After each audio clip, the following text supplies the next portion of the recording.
I'm joined today with Jody Warwick-Ponga, who's Head of Programs and Apprenticeships at Vertical Horizons New Zealand, and is also trustee for the New Zealand Maori Health and Safety Association. We're joined also by Rick, who's co-founder, capability coach, health and safety consultant from Frank. And I'm Ben Evans from HSI Dunsafe. My background is in insights and crafting experiences that connect with people through the right words and technology. Just a shout out as well for the upcoming Tremor Conference, which is happening in Auckland, which we're very proud to be a part of. You're going to see some things today which may whet your appetite for exploring more factors around cultural strategies in the workplace. And the Tremor Conference is a very respected and wonderful place to explore it. So if you don't already have it, get your tickets now. And I welcome to the call our co-hosts. Hey, Ben.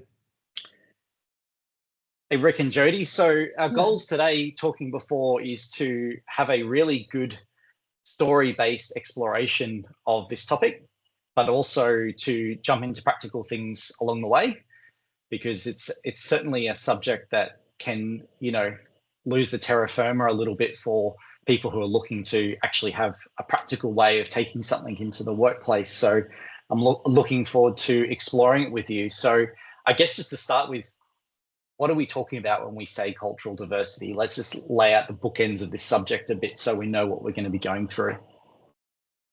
Before that, Ben, if I may, if I could just give a quick acknowledgement of country. As a Wiradjuri Maori man, I really would like to acknowledge the traditional custodians of the land I'm on today, which is the Ngunnawal people in the Canberra region. And I extend that respect to all traditional custodians out there today, including Jody across the ditch. Tēnā koutou katoa, ko Jody Ponga taku ingoa. And yes, like Rick, I'd also like to acknowledge the traditional lands that I'm here today on, and that is Waikato Tainui. So I'm actually in Hamilton, New Zealand, so very excited to be here. But I'd like to mihi out to Dunsafe too for the opportunity for allowing us to come into this space, and it's going to be really exciting. But yeah, thank you so much.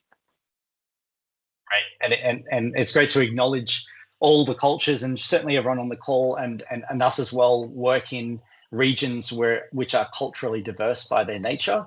It's not uncommon in the workforce, whether within your own country or different cultures, or even now with remote workforces working within other countries. This is a factor which is a major part of the workplace. So would love to understand from your perspectives, what are we talking really about with cultural diversity as it relates to the workplace and health and safety? I think as it relates to health and safety, well, culture is the lens that we use to interpret the world around us. It affects how we view things like time and authority and feedback. And, if we're talking safety, how we interface with safety documentation and procedures. And I guess understanding that everyone brings a different lens, that allows us to really design systems that actually work for teams. Yeah, I was going to touch on a little bit about that. Like oftentimes, especially here in New Zealand, we find that when we talk about culture, they immediately go to, and I say we all immediately go to, culture, Māori culture, or another culture. But often when we think of culture, it's a shared set of values, beliefs, practices, customs, and what have you, and the way in which it influences how we communicate with each other, how we interact, solve problems, and like Rick also says about like some of the decisions we make. One of the things I think about when I'm trying to explain culture and values and beliefs, I say to people, when was the last time you had a family dinner? What does that tell you about your culture? So you think about it, what did you eat? How was it served? Did you sit at a table? How did you all engage with each other? Was everyone part of it? I know that some of it, my whānau especially, family, we sometimes would have children's tables. So the children would go and eat somewhere separately, and then the adults would have it. Is it all together? Are you included? Do you have robust discussions? Is everyone engaged?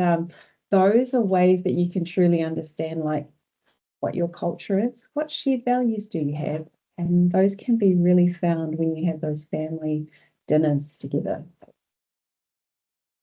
Right. So, you know, engagement and adoption is a key issue often raised by health and safety leaders. And one of those things that we have to remember is that people bring themselves to work. So that's the physical, the mental, emotional, spiritual. There's all these factors that make up who we are.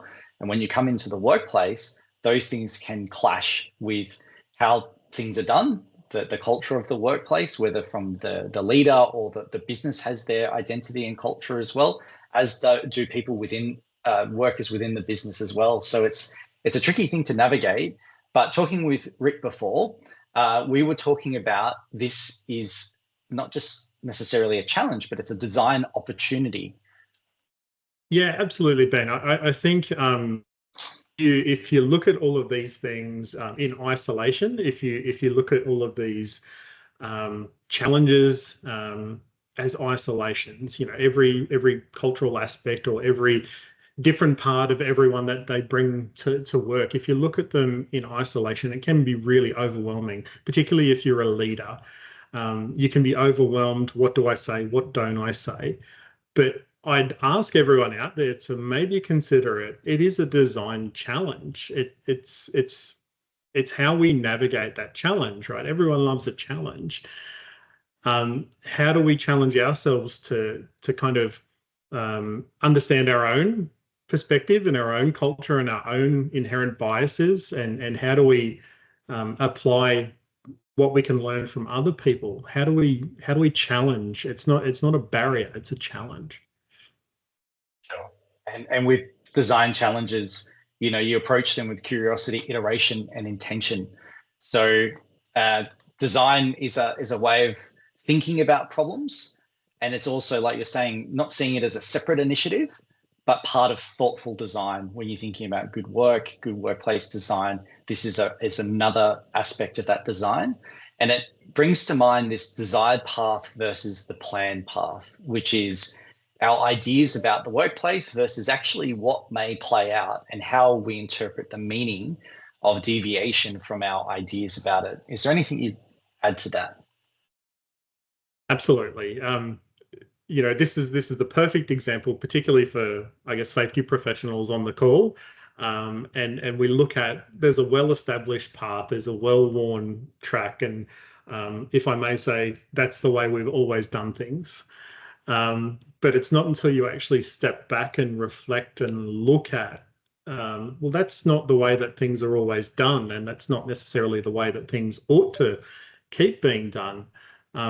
Without kind of switching your mind onto that type of thinking, which is just being, as you say, being really curious and inquisitive and being really observant to your surroundings and to what people say, and in some instances what they don't say. You know, we can just go, oh, well, you know, people take shortcuts. That's inherent in life. You know, when presented the opportunity, they take a shortcut. But was the design correct in the first place?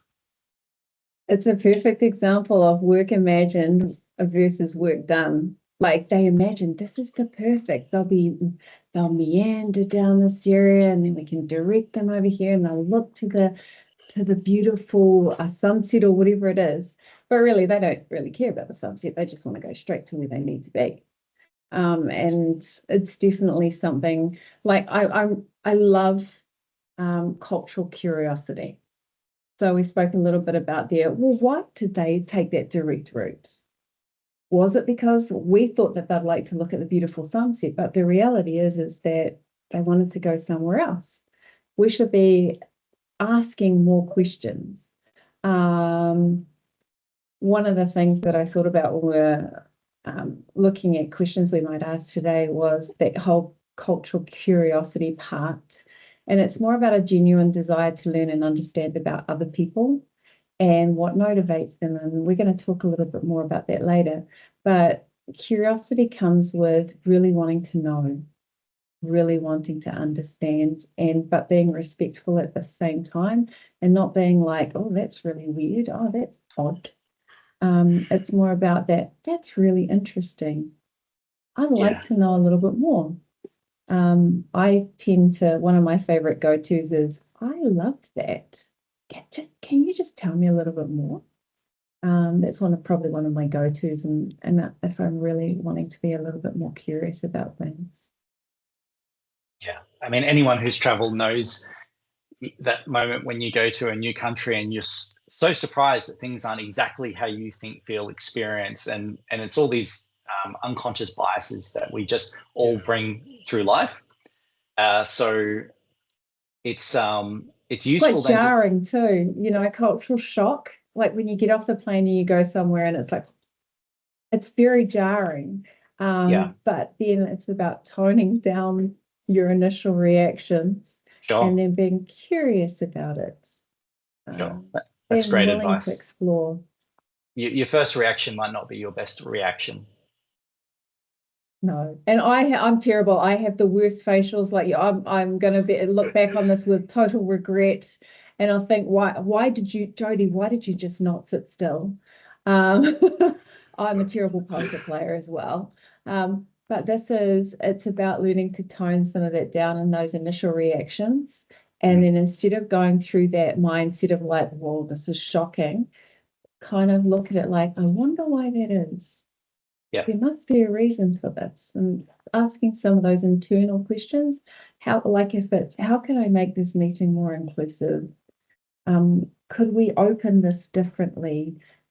Should we allow some time for people to reflect on things before we jump into the next subject or the next topic? Yeah. Sure. So it sounds like you're talking about better way to meet people's meetings, needs. Yeah. Rick was gonna, Rick. Well, I was reflecting on some work that we've done with some First Nations councils in Queensland, and you know, they're audited to a very specific standard and so on and so forth. And I guess I come in and look at it maybe from a different lens, and what potentially looks non-compliant is potentially a mismatch between the procedure, what we're asking people to do, and the cultural context that we're doing it in. We've had some wonderful fortune and been able to work in the Torres Strait in Thursday Island, and it's really easy to turn around and say, "Oh, well, you should have this in place," or, you know, where is that? And you kind of need to stop and prop and reflect and say, well, okay, let's be realistic here. You know, we're miles from anywhere, and so on and so forth. And it's not just about, okay, well, we've got a procedure, and to make things more culturally appropriate or culturally sensitive, we'll just throw that into Google and we'll do a Google Translate, and that'll do it. That'll fix it. That'll do the thing that we need, you know, to accomplish. This is so much more than that. Yeah.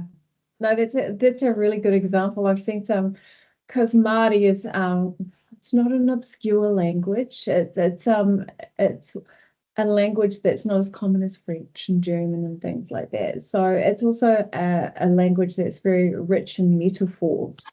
So if you put something into Google Translate, it will come back with a literal translation, but that literal translation may have a whole different meaning and a whole different metaphor.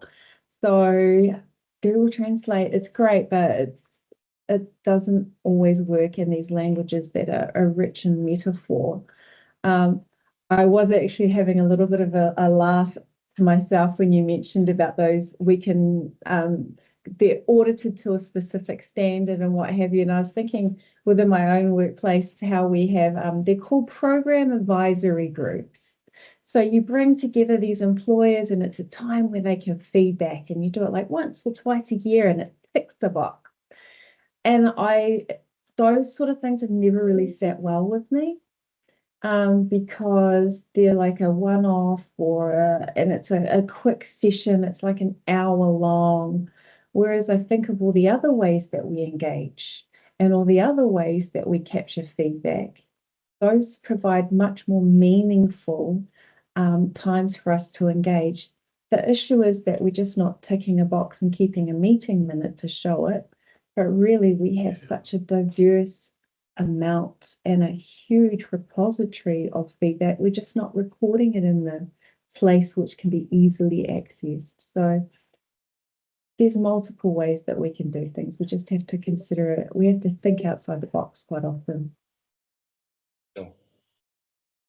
Okay, I'm interested to try and explore some of these different dimensions of culturally diverse people and workplaces. So obviously we can't speak for all cultural tendencies, but there are sort of these overarching trends or factors that you'll find any person relates to differently. And I'm just keen to move through a few of these as a conversation starter and get your opinion on, how this can play out in your experience with culture in the workplace. So to start with, the dimension of time. How do we relate to time? We all have our own inner clocks, but how can this play out in how people relate in the workplace? Depending on the culture, a word that's foundational to me as a Wiradjuri man is Yinyamara, and effectively it means respect, be gentle, be polite, live with honor, and do slowly. Now, if you were to consider the last phrase, do slowly, you might think of, well, take your time. Take a long time to do this, but that's more about do cautiously, do carefully, do move with respect, move with trepidation, I guess. But we can consider in many different cultures, and particularly in Aboriginal and Torres Strait Islander cultures, time is a construct, and there is different interpretations. So people will react differently to deadlines. Some might see them as hard and fast. Others may see them as, well, okay, that's a nice to have. So how we relate to things like time, particularly when we're talking about safety critical matters, is really important, how we communicate that. I think too, like a lot of times when we mention time, we think about it being, again, a very linear, and it's about in a straight line, and we need to keep schedules and focus on deadlines and being on time. Within a Māori context, there are multiple ways that we keep time. So it's we follow the seasons. We use maramataka. So before colonisation, Māori timekeeping was based on a maramataka, the Māori lunar calendar. And so our activities like planting and fishing and gathering were guided by the phase of the moon, the tides and seasons, but not by a rigid clock per se. So we leaned into that lunar calendar. But one of the things that I thought would be really important to share with our during this webinar was really that time is relational to many Indigenous cultures. So keeping time is still important, but what's more important is the care and the respect that we have to allow for relationship building. So for instance, we may start a meeting or a meeting, and it may be late. But the reason why we've started later is not because people are being disrespectful in any way, but because time has been taken for us to check in with each of those individuals beforehand. We may have had a cup of tea before the meeting started. So within our Indigenous culture, quality of connection is prioritised over the clock. Right. So sometimes we will run late. I know in the past I've worked late and it wasn't working. It was because someone wanted to talk and just wanted to share. So their priority, that opportunity was much more important than the clock. Okay, another one which I guess organizes a lot of these that we're talking about is meaning. So how people ascribe meaning to what is actually happening, perceived. Time is I suppose a dimension of this as well. So what does it mean then if I value the things like you were saying then, Jody, the relationships, taking it slow, taking care of those factors? what does it mean then if the business is like, right, down to business, that's not important, how's that interpreted? Or you were talking before about essentially lost in translation from a language perspective, but also body language, gestures. There's so many ways that these things can start to be perceived in different ways. Good, bad, uncharitable, just, meaning is not like a universally held concept amongst people, but certainly when there's a cultural lens. So what happens in this factor, and how can a leader actually think about then how are people ascribing meaning to what's going on from a cultural lens? It's a really great question. I think the biggest tip that I would give when we're talking about meaning, or when we're talking about understanding, is potentially don't take silence. Silence doesn't mean agreement. Right. In some cultures, disagreement isn't necessarily voiced directly, and I guess, again, this is tuning your human receptors up to learn how to read a room and potentially create alternative ways for people to contribute. And just because someone follows a procedure, it doesn't necessarily they feel included or safe in what they're doing. They might be following, but it doesn't mean they necessarily agree with it. So ask more and listen longer. I love that. You call it human receptive. It's almost like those spidey senses. Spidey senses, yeah. You're exactly on the money, I think, there, Rick, in terms of ask questions, listen longer. Also, remember the biases that you bring to any conversation. Acknowledge that you have biases as well too. I think one of the hardest things is sometimes we don't acknowledge our biases. We don't acknowledge our privilege. We were at a conference in Vienna, we were at the conference, and there was one of the panels, and it had Awhile Paia, who's a Pacific and also Māori health and safety practitioner, and he shared about sometimes when you see Pacific people with their heads go down and they'll say, yes, boss. Doesn't necessarily mean they understand, but you've said that they need to do it, so they must follow it, and they will follow it. So it's understanding that, like you said, they may not understand it fully, but ask more questions, listen more intently. Also, again, this comes down to curiosity. How well do you know your people?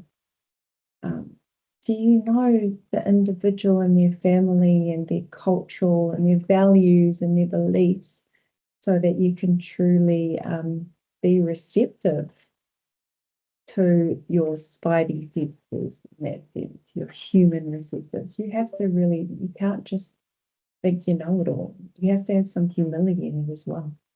Yeah. I think it's important to acknowledge as well that, some people have a very natural skill set for perception, emotional intelligence. That's fantastic. Yes. For other people, that they need to work on it. What advice would you have for someone at that stage of the journey where they need help validating, but may not have the spidey senses necessarily that maybe someone else does? Start slowly. So start, I guess one of the things that a lot of people are really cautious and trepidatious around approaching cultural diversity is, what if I get it wrong? Ben, you've shared many stories with me about, okay, what if I get it wrong? So start slowly with a series of questions or that you're comfortable with. So what helps you do your best work? What's something that I might not understand that's important to you? And that's showing a bit of vulnerability. And you're right, not everyone's necessarily going to be comfortable asking those questions, but don't let the fear of what if I get this wrong stop you from actually engaging in those conversations, because if you do nothing, you get nowhere. That vulnerability is so important in any human interaction that we have. It's because once you show vulnerability, others are able to also share a little bit with you, and vulnerability also creates a safe space to talk within, to discuss within, and to engage. I know that it's okay to say you don't know something. Yeah, there's nothing wrong with it, or like, I'm really scared. I know coming into this te ao Māori space, or a Māori worldview, or into that space, an Indigenous space, has made me nervous for a long time. So my mother is from Ngāti Kahungunu Wairarapa, Raukawa, Te Atiawa, Ngāi Tahu, so multiple iwi that I affiliate to. But my father is actually Welsh. And so I was raised very much within a Western worldview. So coming into a Māori space and learning more about my heritage and my culture has been very empowering, but it's also been very scary. So we used to, as children, go to the marae, which is where we would meet. So that's our home, I guess you could say. I'm trying to think of the best words for it. But in our marae, where collectively we would meet as Māori, and it's a place of celebrations, a place where we also hold tangi, and it's almost like a homestead. We treat it as a homestead. So we would go home when I was younger a lot. But as I aged and became a teenager, it became less of a priority for our family. So going back to the marae was scary, because I had forgotten much of the ways that we did them. And I knew that it wouldn't be so forgiving for me as an adult who should know what is acceptable behavior. But what I did was you have to push through those really awkwardness. I let people know, hey, I'm scared, I'm nervous. Can you just help me out here? And people are always willing, when you show that vulnerability, to support you. But again, you have to be willing to push through those awkward stages. And there are going to be some awkward stages. And they are funny. Like, I look back at them and I laugh at them. Like, you see some really fun. I know Greg Dearsley I've spoken to him about it. Like, normally there's a part where in a process on a marae where you put down a koha or some money or a gift, and it's supposed to be placed, well, not supposed to, it can be placed on the floor.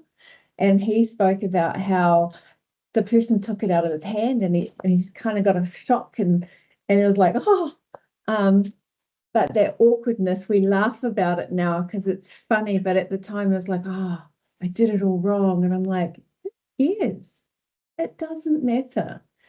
The queer or the older woman would have laughed at him going, oh, and it's just a natural part, but there's the willingness. It's more about being willing to put yourself into awkward situations, be willing to say sorry, be willing to apologize for your cultural faux pas. It's okay. I think that would be it's just go with it. Don't be so nervous and overthink it. Just do it. Recognize that we've brought it up a couple of times. Recognize that you are going to be bringing your own biases in there. So it's okay to say to someone, hey, I'm looking at this through this particular lens. How about you? And that generates some dialogue. I guess the other thing I'd like to say to anyone who's on the call is, there are going to be times where you probably don't get the answer that you would like. It may be confronting, but don't let that stop you from approaching it again, or trying it a different way. And when you get it right, you're able to tap into, you're almost like a local guide. You're able to tap into a local guide who can navigate two different worlds and help you navigate those worlds as well, and kind of bring your education up. I grew up in a really multicultural part of western suburbs of Sydney, so I was exposed to so many different cultures and after school hangouts and things like that. If I really worried about, okay, what am I going to do that's going to offend everyone, I wouldn't have left my house. It would have been, it's okay, what do I need to know? Tell me what I need to know to not cause offense. Okay, we don't want to cause offense as humans, I think, largely. And then, you know what, you'll pick up the rest as you go along, and you'll pick it up by being inquisitive and curious and respectful and earnest. I think, it's funny you mentioned that. It's one of the things that I didn't realize it was a very Māori way of doing things, or maybe an Indigenous way of doing things. I tended to I've tended to CC people into things. I'll put brackets, blind copying someone, or brackets, CC so and to something. And, it's just something natural that I do. And I've always thought of it as that it was a way of keeping people in the loop. The intent was simple, and I thought it was being helpful. And then I just removed people from responses because they didn't need to be included. It was more a case of, I'll just keep them in the loop. But what I realized was, and I didn't know this, that some people saw that as escalating it, that I was escalating it, or they don't trust you to respond properly. And I didn't realize that until someone told me. And I was like, oh, I am so sorry. That was not my intent. But it's just it's a different way of how we do things. But I learned what I thought was being transparent was being received as tension. What I thought was being collaborative was received as conflict. And I see that sometimes too. I had an interview. It was with a Māori, a young Māori and Indigenous person, and I said, "Hey, if you want to bring your family to the interview, all good." And they said to me, "I've never had that before." And then I made the point, and I said, "You know what? We're interviewing you for the job, but we know that your family will also be part of who you are. So please, if you would like to bring them to the interview, I welcome it." Oh, that actually talks wonderfully to another dimension, which is decision making. So that second point there around, you might not be negotiating with one person, but they may be psychologically and culturally backed by their community. So there's certain cultures that work a little bit more individual, others that work a little bit more through a group consensus. And involving others may not actually be resistance. It's just how it's done. It might be respect. You could be perceiving collaboration for conflict. And I had a personal story when I was doing a lot of work in the Philippines, where I had a very close relationship with the team that I built. It all went fine. I was negotiating with one individual just around, I think, some things to do with his contract or his job. Seemed to be going well. And then I had a follow-up meeting, which included the entire department who came along. And as a group, they wanted to discuss this individual's, what I was trying to negotiate. And initially I thought oh, what's going on? This is more of a one-on-one thing. I don't know if this is really appropriate conversation for the group, but I could see that, it wasn't confrontational, it wasn't malicious, it just seemed to be what was happening. So I leant into it, and it was really interesting opportunity to actually hash out some important things that the group were thinking, but also that's what that employee really needed at that moment. And they were supporting him in that conversation, that even though I felt that we had a pretty good rapport and it was a safe place for us to talk, it really helped him. Can you explain a little bit what was going on there from a collectivist point of view? Because it really caught me off guard, but it made sense to me after it had happened. We can, I guess, from a Western context, we can be guilty of being individualistic, and we worry about what we've got to do, and we worry about what we've got to deliver.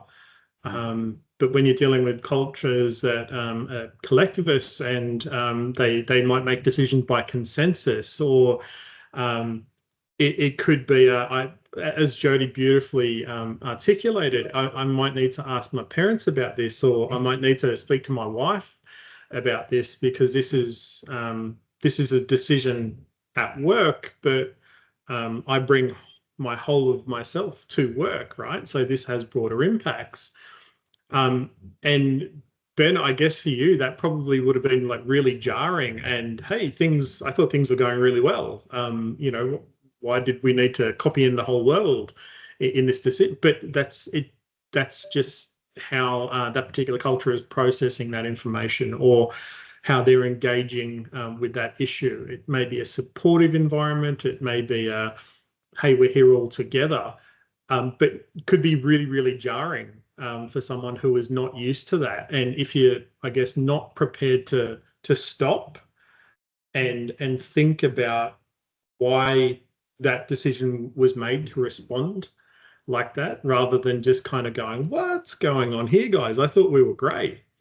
I guess a lot of what we're talking about here today is maybe just stopping for a second and stop before you speak, maybe, and have a little bit of a think about it. But yeah, there's so many different ways that we can consider instances like that.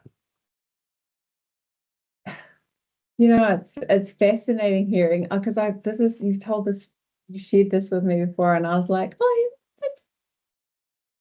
wow, that's awesome. I didn't think anything of it. And you were like, oh no, it's so different. And I was like, oh, is it different? In my own little insulated world, that I think, no, that's pretty normal actually. And that's because in that collectivist, that world, sometimes we're so used to dealing with an individual, but when we come into a world where it's there's collectivism, where we make decisions, it's relationship based. So they recognize that you should have a relationship with these people too, and this person here and this person here. If I'm going to have the relationship, it's just, everyone should have this relationship, because we're all interconnected.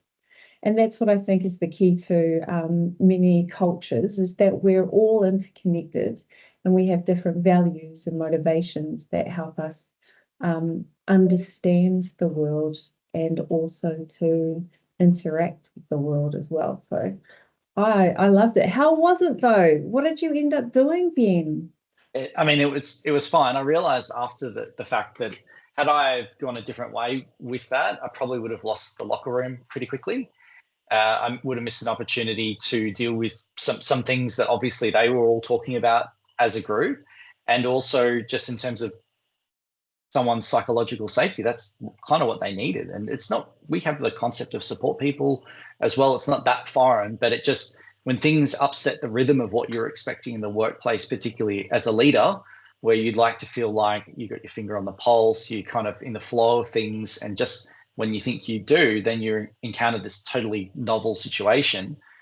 It comes back to your own adaptability and flexibility, whether or not, you're managing things for your own sense of what's comfortable and normal, or you can just meet people at their bus stop and go, okay, this is playing out now. It seems important. Let me lean into it for a bit and see where it goes, and resolved itself really easily. But I could have gone a different way really quickly, to be honest, if I'd just gone, hang on a minute, I don't like this. Why is this? But it wouldn't have actually been very productive in the end. Sorry, Rick. No, you go ahead. I was just going to tell, like, in terms of health and safety, I remember one of my children, they had a workplace injury. It was quite significant, he was off work for 6 to 8 weeks, hurt his back and what have you. And I remember saying, that's it, because they would only deal with him one-on-one. And I was like, that's it. I am going in there and I'm going to talk to them, because this is not right. And it was quite a shock. It was quite a shock to his workplace to actually have, like, we give the token gesture, oh, you're allowed a support person. You can have a support person come in and support you through this process. And I was like, when I turned up, they were kind of like shocked, like, what? And your mother? But I still felt like that was still like normal. But that's the thing, Jody. Like when it's done well, when you integrate and embed a process for I guess acknowledging culture and meeting people where they're at, it drives like really good performance as well from a business perspective. A culturally inclusive workplace has higher retention or more innovation, stronger engagement. So human to human relationships and engagement, and happy employees, safe employees, productive employees. These are all key business, I guess, values. And the word culture gets thrown around quite a bit. In our workplace health and safety practice, we focus on what's a customary practice. Read between the lines. What do people do? Like, how do we do things around here? But when we get it right, when you have create a space for people to bring their whole selves into work and interface with systems that have considered them, and processes like having a support person, but a meaningful support person, not just word salad. Oh, you can bring someone if you like. You can tap into some incredible resources in those individuals as well. Storytelling is one of the things that we consider, and Jody and I have spoken about this before. When you create a safe space for people to shine and they can bring their whole selves into work, and particularly from a safety perspective, I tell a lot of stories. When I started my safety career, you could very much have your hard work on an A4 page, and you print that out, and you go and do your toolbox talk, and you look down, and people are nodding, and that's great. Okay, so did everyone get it? That's great. Maybe they did, maybe they didn't. Now I'll have a piece of paper, but it might have 3 bullet points that I may refer to, right? There are so many, I guess, amazing capabilities that Indigenous people can bring into your organization, storytelling being one of them, but creating that space where they can be themselves and bring their whole of themselves in to your workplace is key. And when it's done well, it is amazing. Oh, what I love about First Nation Australians is that they are well known for storytelling. Like even here in New Zealand as a child, we would hear your story times, and they were the thing that I loved, and I think you touched on it lightly, is that storytelling, it builds an emotional connection to those who hear it.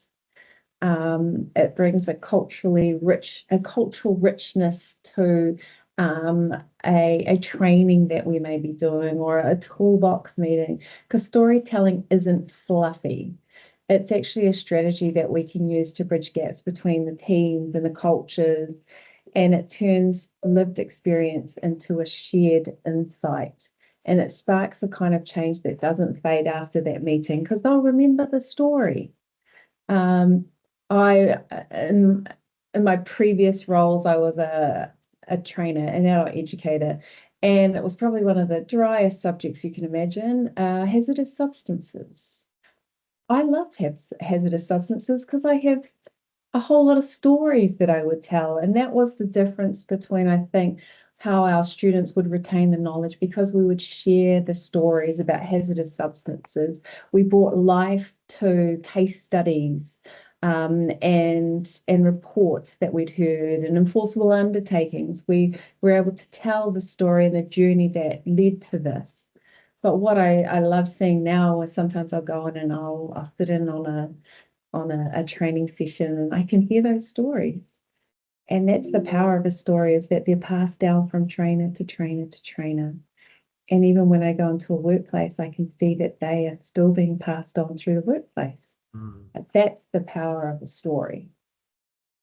Yeah, and I mean, this is just in business, right? It's not even putting away the cultural dimension of it. If you go pick up a business or marketing book, it's going to say, don't talk in information, talk in stories. So we're hardwired for stories as people, going back to the caveman by the fire. It's a very effective way of reaching people is through stories, through emotions, and particularly stories where people can create a mental movie in their mind and see it. It's stickier, it connects, it fills in the gaps. It actually allows people to project their biases, experiences within that story framework and actually individualize it themselves. And it's simple, it's accessible, but it's also very hard to do because as leaders, as managers, we want to convey, information rather than necessarily stories. But when we're talking about cultural assets within a business, you may have your best storytellers out there in the team. They may come from cultures that have great stories and the ability to tell them, and they think in stories. So when we think about cultural diversity as an asset in the workplace, think practically. Think about not just, this is a potential snakes and ladders game that I've got to get right. There's people there have something to add.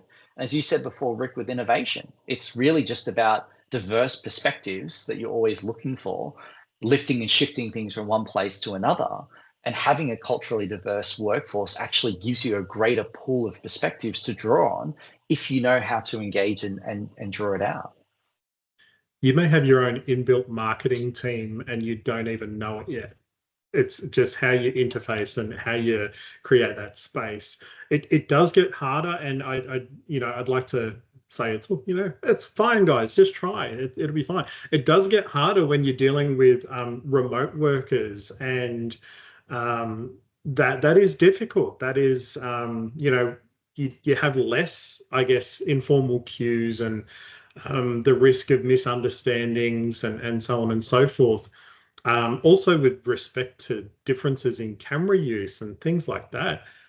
But again, that's a design challenge. It's not a barrier. It's how do we get the best out of this time that we're allocated on Teams or for this meeting? How do I create a safe space to get the best out of you? And we're here representing a business. Without the business, none of us are here. So it's a collective goal. So it's trickier in remote settings, particularly if you are dealing with a culturally diverse group of people, where collectivism is a way that they navigate challenges or decisions. But I guess COVID taught us reasonably well that we can get by on Zoom and Teams. We just need to adapt and I guess change the way that we approach people, and maybe set aside some time at the end of a team meeting for some one-to-one catch-ups just to really touch base. I like how you spoke about some of those remote settings. They're still diverse, there's still collectivism. One thing too that we have to recognize, and we've touched on it quite a few times, is that sometimes the answer isn't out there. Sometimes the answer is already in the room. And that person or those people are just waiting for that right time, the right environment to emerge. So instead of looking out there, have you gone and looked inside your own organization for your guides? We've talked about guides, cultural guides who can navigate between two worlds. They're sometimes when we're being innovative as well, it's not looking for new ways of doing things. Maybe we need to look and reapply something old to a new context. And I think that's what we're here in terms of for this Indigenous side of things. And as Indigenous people, we've been around for a very long time. And what we're asking for is the opportunity to apply something old and Indigenous within the new context. So we can see familiar challenges through a different lens. Yeah. Well, I mean, and yeah, someone once told me, if you want to understand other people, start with yourself. And I think that's what I've taken out of today as well, is that, culture is not something that's happening outside of you with other people and other situations. You're coming through your cultural lenses as well. And actually starting by understanding that in your inner world sets you up to navigate all the differentiation that you're likely to see, because just as you figured out one group of people and one workplace, you're going to move somewhere else and have a completely different Rubik's Cube to try and figure out. And that's an ongoing process that you'll always be in. So I think it's just building that inner framework to navigate it. And that I mentioned earlier that can be daunting. That can become overwhelming for people, leaders of the business. Oh, okay, what if I get that wrong? What if I get that wrong? And there's this self-fulfilling prophecy of, well, I won't try because I won't get it wrong. But I guess to any safety professional who's on the call, or anyone who deals with people day to day, effectively, this is about building relationships based on trust and providing people space to be themselves. And that's really powerful. As safety professionals, trust is our currency. People need to understand they can trust what we say. We're going to write. We're going to co-design. We're not going to write swims for you, but we're going to co-design safety documents with you, and it's going to come from a place of good faith. Everything that we're talking about here is based on building relationships and trust. And if you get it wrong, if you find yourself, making a faux pas, don't let that stop you. It's a barrier. It's not a barrier, it's a challenge.